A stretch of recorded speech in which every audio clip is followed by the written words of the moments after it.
Ciencias y humanidades, formando el pensamiento crítico y creativo. La neurociencia cognitiva comienza a desentrañar los ingredientes neuronales del pensamiento humano, de cómo en el cerebro se elaboran las ideas, esos abstractos que hilados coherentemente constituyen el razonamiento hasta alcanzar conocimiento.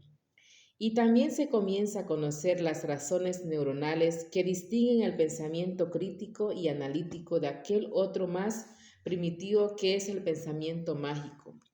El pensamiento crítico o analítico es el que reflexiona acerca de hechos observados utilizando el método científico, método que aplicado con rigor y escrutinio permite elaborar una hipótesis y basado en ella realizar experimentos conducentes a comprobarlas o rechazarlas, y ello haciéndolo con ideas filosóficas o bien en laboratorio, ciencia.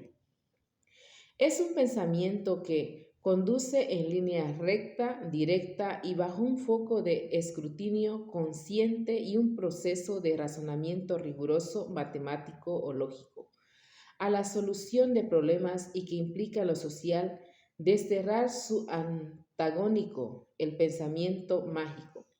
Lo cierto es que estos son tiempos de cambio. Se avisora en el horizonte un cambio de cultura que contempla una nueva educación con la que poder construir un sólido pensamiento nuevo, crítico y creativo, alejando las brumas de este otro pensamiento más primitivo que ha existido desde el origen mismo de la humanidad pensante y que aún persiste en el mundo y no permite todavía el florecimiento del pensamiento verdaderamente creativo. El pensamiento mágico, el que no relaciona causa-efecto con rigor y crítica, el hacedor y mantenedor de lo sobrenatural, es un instrumento ya inútil para avanzar en este mundo nuevo, pues lleva consigo la semilla de lo estéril al aceptar que el mundo está ya construido y terminado y que el hombre solo le ha quedado redescubrirlo. Es, por tanto, un instrumento falso para seguir avanzando en el verdadero conocimiento. El pensamiento crítico, por el contrario, el que utiliza el método científico, es el que lleva implícito que todo se hace di novo y con el que se construye y se pone un orden en las cosas, conceptos y acontecimientos, y se clasifica y se crea el verdadero conocimiento. Ese salto cualitativo es el que aporta la ciencia. Pero no es este el único camino que crea conocimiento. Hay otro que es de alguna manera complementario a este último y que se llama precisamente pensamiento creativo. Los dos tipos de pensamiento corren caminos cerebrales diferentes, aun cuando podrían decirlo así, son complementarios el uno del otro. El pensamiento creativo es aquel que se pone en marcha cuando tras comenzar a trabajar con un problema, persiguiéndolo crítica y científicamente, se llega a la convicción de no poder continuar al no encontrar vía posible por la que alcanzar una solución definitiva. Y es en esa situación de incertidumbre y frustración lo aparca y comienza a trabajar o preocuparse de otras cosas.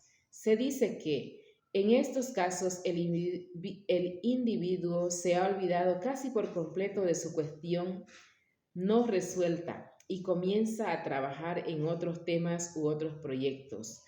Pero lo cierto es que el problema, si es de importancia sobresaliente, sigue en su cabeza y preso de una tensión inconsciente.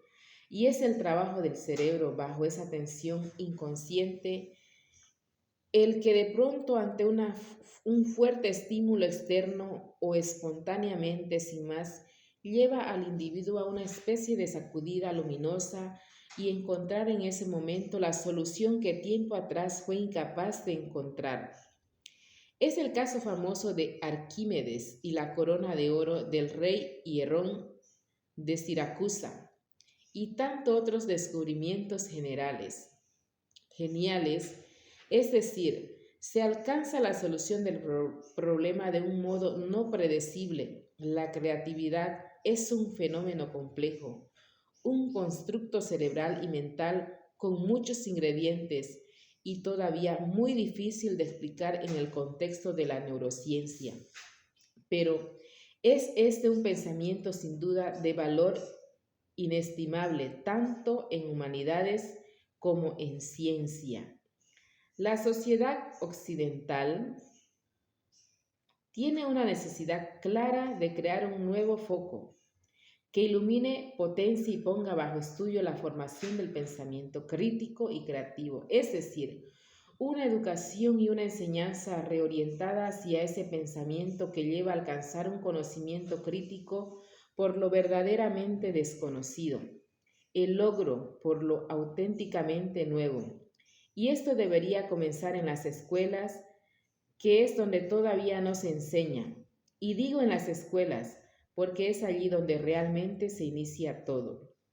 Y solo si nace allí, en los colegios, puede alcanzar con pie firme a las universidades, y en estas últimas reformarlas principalmente en lo que se refiere a la docencia, pero también a la propia investigación.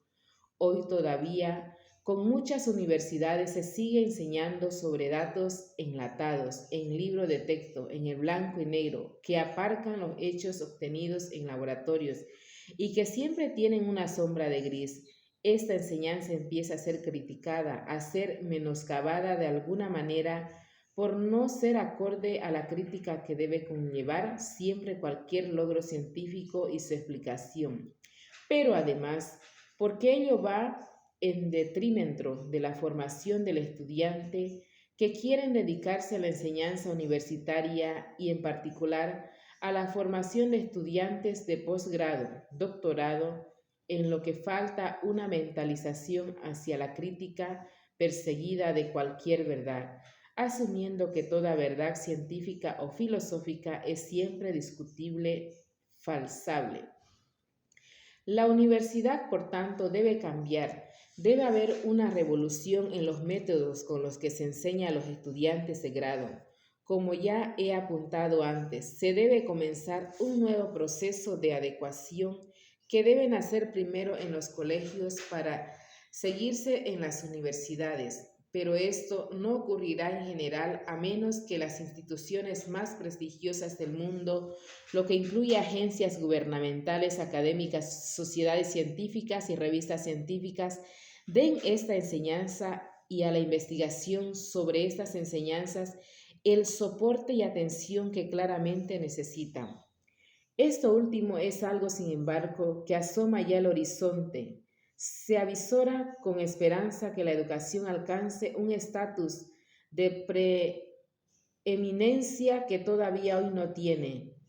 Y en este horizonte en el que se contempla la enseñanza del pensamiento creativo, que de hecho todavía no se enseña en las universidades. Si existen cursos que orientan y explican en qué consiste este tipo de pensamiento, pero lo cierto es que se ignora en la mayoría de las instituciones docentes. Prestigiosas revistas científicas, sin embargo, están dedicando espacio y publicando trabajos y editoriales que van creando ese clima necesario que facilite al mundo académico ver la importancia de este otro tipo de pensamiento para alcanzar y para el avance rompedor en el conocimiento nuevo. Con este tipo de pensamiento creador, el estudiante se le introduce en la idea de que le permitirá ir más lejos en la solución de problemas que utilizando solo el pensamiento crítico y analítico, y que con él encontrará respuestas no esperadas, no predecibles, rompedoras, verdaderamente nuevas y verdaderamente creativas. En el entrenamiento y la enseñanza de este pensamiento creativo a los estudiantes y ante un problema determinado muy difícil, se les pide que piensen que las soluciones pueden ser muchas y que en el caso de encontrar una, esta no es la definitiva, pues puede haber otras y mejores. Se les enseña que vean problemas presentándolos de modo que ello permita generar el mayor número de ideas posible. Esto se conoce como crear el clima para un pensamiento asociativo. Después se les pide que se tomen todo el tiempo que necesiten para encontrar solución Y aunque abandonen el pensar en el problema por algún tiempo y que durante ese tiempo hagan otras cosas, dejen vagar la mente, pues sabemos que si el estudiante es muy motivado o está muy motivado, su mente trabajará todo el tiempo de modo inconsciente en el problema y es posible que de pronto se le ocurra una respuesta con una idea verdaderamente nueva, diferente, no perseguida antes. Este proceso opera cuando, como digo, se deja vagar la mente. Hoy sabemos que este pensamiento y las nuevas ideas que alumbra requiere de un sustrato neuronal diferente del pensamiento crítico y analítico y que recluta redes neuronales distribuidas en parte por la corteza temporal de ambos hemisferios cerebrales y en particular en el hemisferio derecho.